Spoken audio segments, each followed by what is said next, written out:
Welcome to today's Explainer. We're going to dive straight in and uncover this absolutely incredible cross-cultural mystery hidden deep within Russian and Iranian folklore. Have you ever wondered how stories manage to travel across entire continents, completely adapting to new cultures, but somehow retaining the exact same narrative skeleton? Well, today, we're basically playing folklore detectives. We're putting two legendary tales right under the microscope to find the identical story DNA they share. So what does a terrifying Russian witch actually have in common with an Iranian prince? I know, it sounds like the setup to a really strange joke, but I promise you, the answer is genuinely fascinating.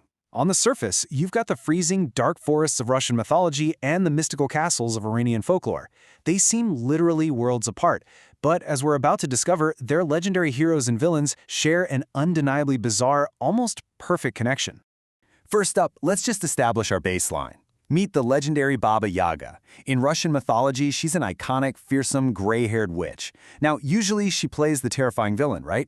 But occasionally, she'll actually act as a reluctant guide to young heroes, kind of pointing them in the right direction. What's absolutely crucial for our investigation today, though, is a lesser-known detail about her. In some stories, Baba Yaga actually has two older sisters, and, confusingly enough, they are also named Baba Yaga.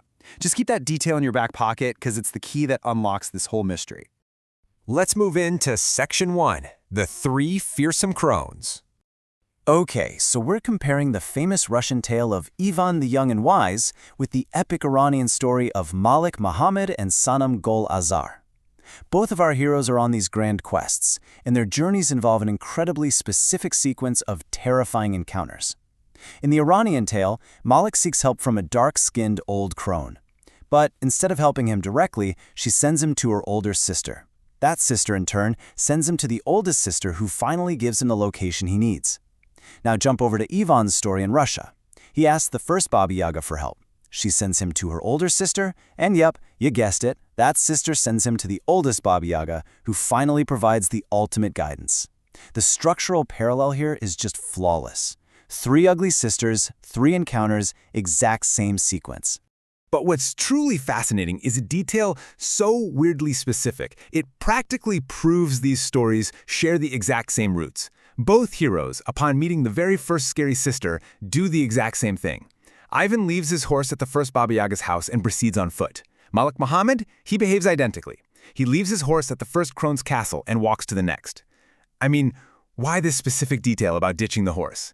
It's this fantastic little fingerprint of their shared folklore heritage, really hinting at ancient trade routes or shared Indo-European roots that allowed these stories to cross-pollinate.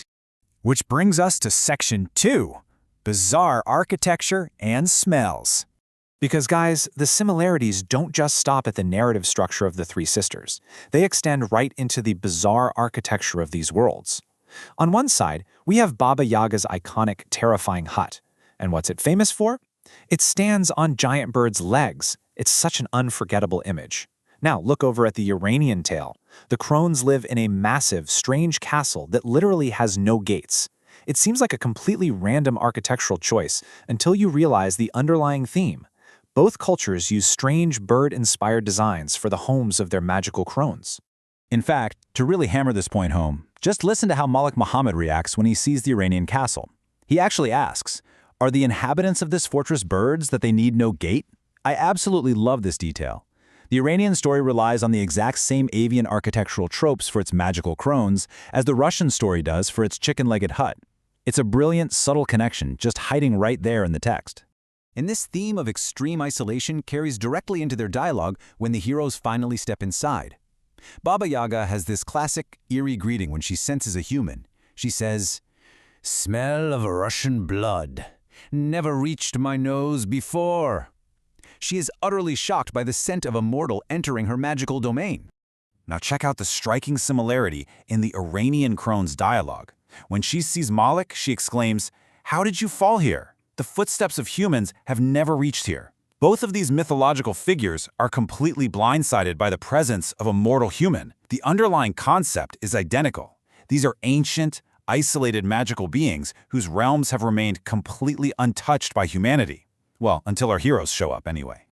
All right, let's look at Section 3, defeating the sleepy dragons. Every great hero's journey requires a monster encounter, right? After dealing with the three magical sisters, both of our heroes have to face a dragon. But here is where these epic tales wildly diverge in tone. Right at the climax, Malek Mohammad takes the traditional, epic route. He finds a sleeping dragon and violently slays it while it slumbers. It's brutal. It's heroic. But Ivan the Young and Wise? He encounters a sleepy dragon, and because the beast is so drowsy, Ivan hilariously defeats it in a game of cards. It's such an amazing tonal shift. One story goes for blood, while the other just goes for a sleepy casino game.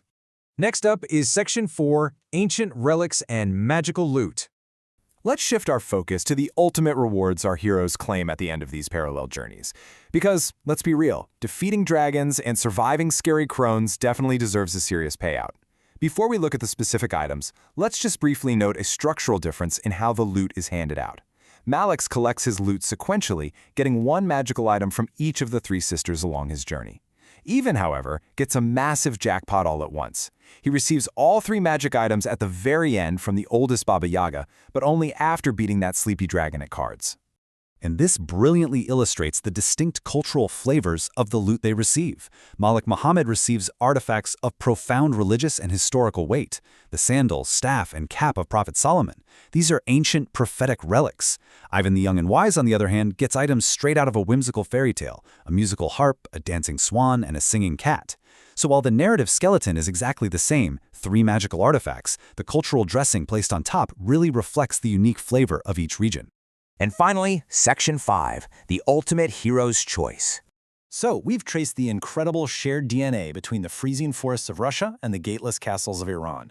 We've seen terrifying sisters, abandoned horses, the shock of human presence, and bizarrely different ways to handle sleepy dragons.